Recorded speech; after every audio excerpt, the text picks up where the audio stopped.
to Better series. Amen. If we can just repeat this prayer of confession, amen, together. Hear your children. Holy God, as we confess to you our sin, you offer us the security of your love, but we seek other comforts. You encourage us to love deeply, but we flinch from the challenge. You seek our complete obedience, but we stray again and again from your rule. This prayer of confession says you encourage us to love how? Deeply. But we flinch from the challenge. And then my portion says, forgive us, God. We humbly pray. Write your law on our hearts and fill us with your Holy Spirit, that we might live in righteousness and glorify you in all that we do. Not in some of what we do, not in what we choose to do on Sunday morning, not when we're choosing to get ready for Sunday morning, Saturday night, not when we're on the car ride here, not when we're on the van ride home, not just when the children come to visit, not just when you're babysitting grandkids, but he says in all that we do. In all that we do. Not just in certain times, not just in certain ways, not just to certain people. As we talk about this moving to better, I want to lay before you a term that the sociologists call the norm of reciprocity. The norm of reciprocity. Who has a clue what that means? This norm of reciprocity. This is what sociologists call this phrase, the norm of reciprocity. The norm of reciprocity is simply doing good to those who do good unto you. The norm of reciprocity. Doing good unto those who do good unto you. So that's like Brother Nick me saying, if you buy lunch this time, I'll buy lunch next time. That's just like Sister Eileen, somebody saying, you watch my kids this weekend, and I'll watch your kids. Is anybody following me right now? That's just simply saying that when we were younger and our children would go to the birthday parties, we would go back and look at the friend's card and say, if you gave my kid $10 in their card, I'm going to give you, now you're starting to hear it, I'm going to make sure that I give you at least $10 in your card. Amen. Is anybody following me? The norm of reciprocity. Do unto others, amen, as they do unto you. Do good to them as they do good to you. Minister Kyle, the churches even do this. Reverend, you said the churches even do this. You come and support my rummage sale and I'll support yours. You come and fill my pulpit and when you need me, I'll fill yours. I think everybody does this. We love those who love us. We're nice to those who are nice to us. And so sociologist says that even society gets this before we open the text. Cultures get this. I stopped by to tell you this morning that some cultures actually get it better than others. Anybody in here ever been on what we call the Bible Belt, Virginia, down South Carolina, Georgia, that area? Amen. There's a stark difference between the hospitality that exists in Georgia and that exists in Brooklyn, New York. It's okay, Brother Ken. I'm going to preach about you in a minute. And there's a difference in the culture there.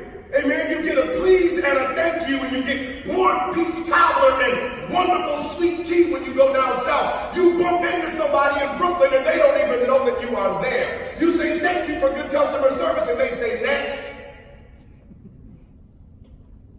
Do you have this in another size, right, Brother Carroll? No, I'm not even going in the back to look. Hey, is anybody following me here? This norm of reciprocity, certain cultures get it and other cultures get it even better, but being nice to those who are nice to you. This concept is a pretty good one.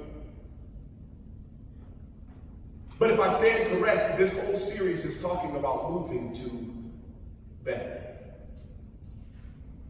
This conversation that we've been in is talking about moving to better. So his standard for we as a church is not to love from reciprocity, but instead he tells us to love from redemption.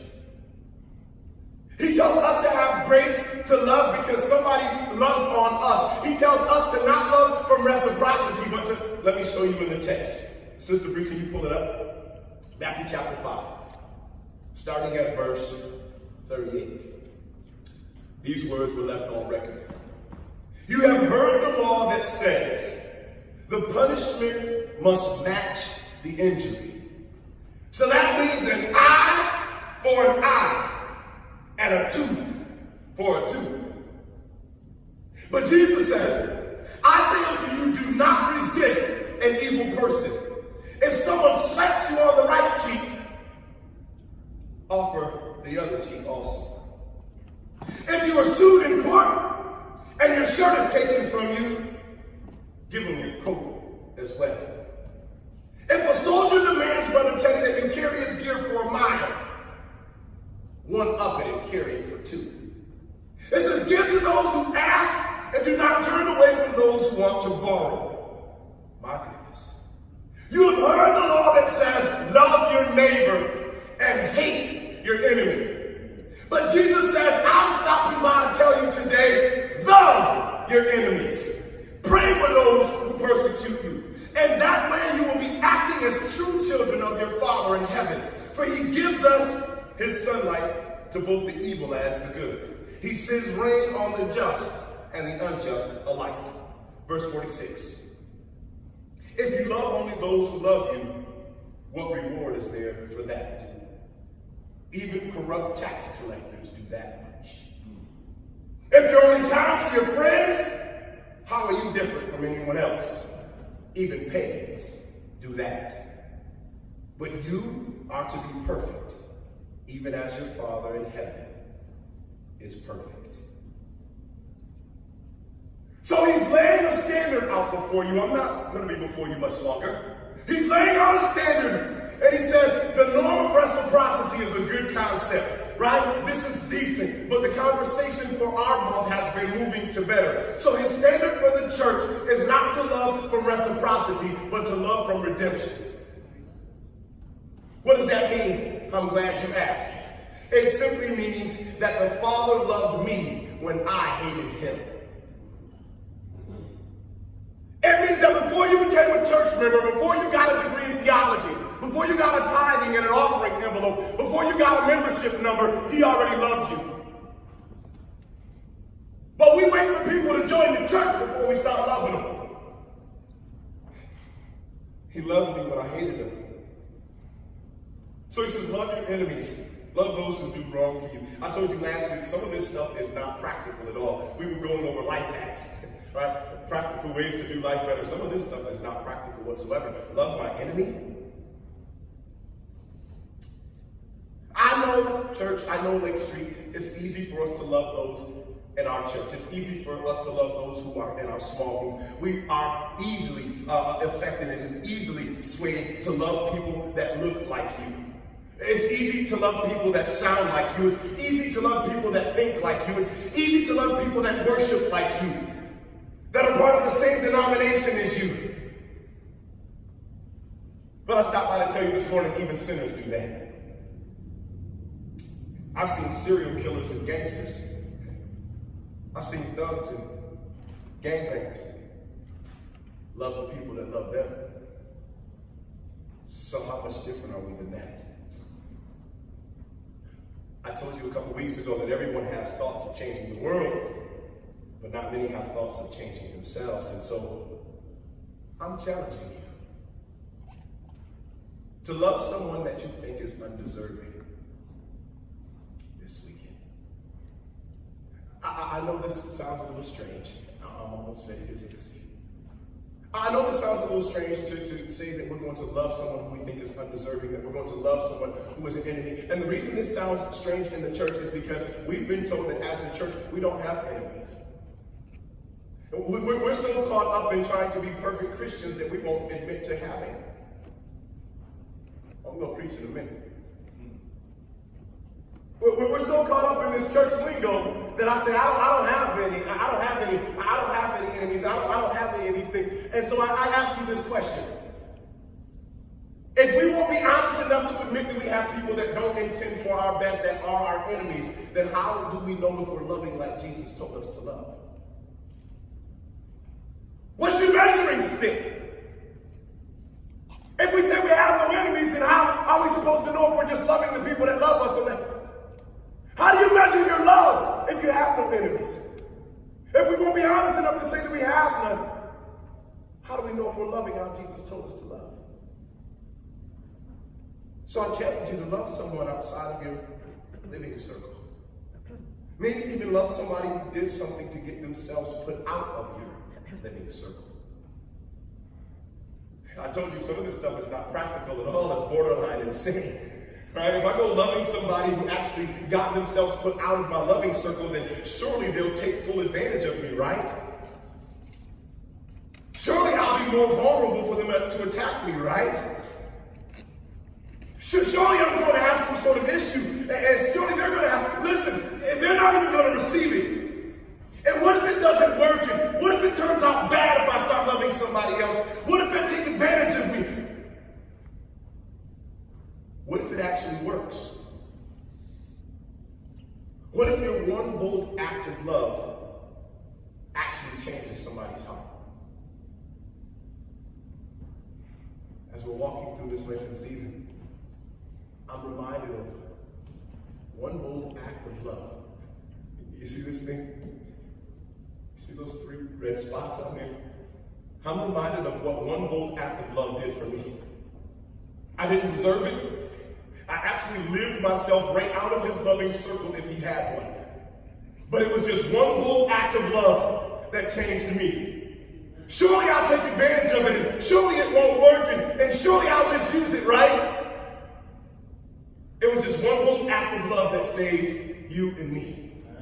So what if just one bold act of love by us can change somebody else? Listen to me as I get ready to sit down. You don't have to change anybody. You don't have to save anybody. But if we want to be more like Jesus, he says we've got to love everybody.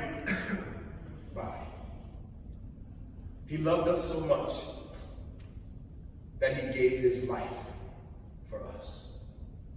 As we prepare our hearts and minds to partake in this communion, let us listen for his love. We walked into this responsive reading. And for many, as we were reading it, was really, really good. But if you actually attempt to live it, I want to see if it's still really good. I'm just going to read this one more time for your hearing. I didn't ask for you to put this in here. Our prayer of confession says, "Hear your children, Holy God, as we confess to you our sin. You offer us the security of your love, but we seek other comforts instead. You encourage us to love how? Oh, but we flinch from the challenge. I can tell where you put this in here. We flinch from your challenge. We flinch from the challenge of loving somebody that looks different than me. We flinch from the challenge of loving somebody who we think is undeserving. But had it not been for Jesus accepting that challenge, none of us would be here. One amazing act of love to an undeserving people. Who accepts this challenge for this week? To just love someone who you believe is undeserving. I know it sounds scary. I know you've already tried it before. I know that for the last 20 years you probably haven't spoken to them because the last time. I know for the last 15 years you haven't spoken to them because of the last time. I know that for the last 2 years you guys haven't been in good communication because of the... You don't have to change it. You don't have to save them. But to be like Jesus, we must love them. But surely won't they take full advantage of me? And surely this won't work. It was just one act of love that saved you and I. Pray God blesses you.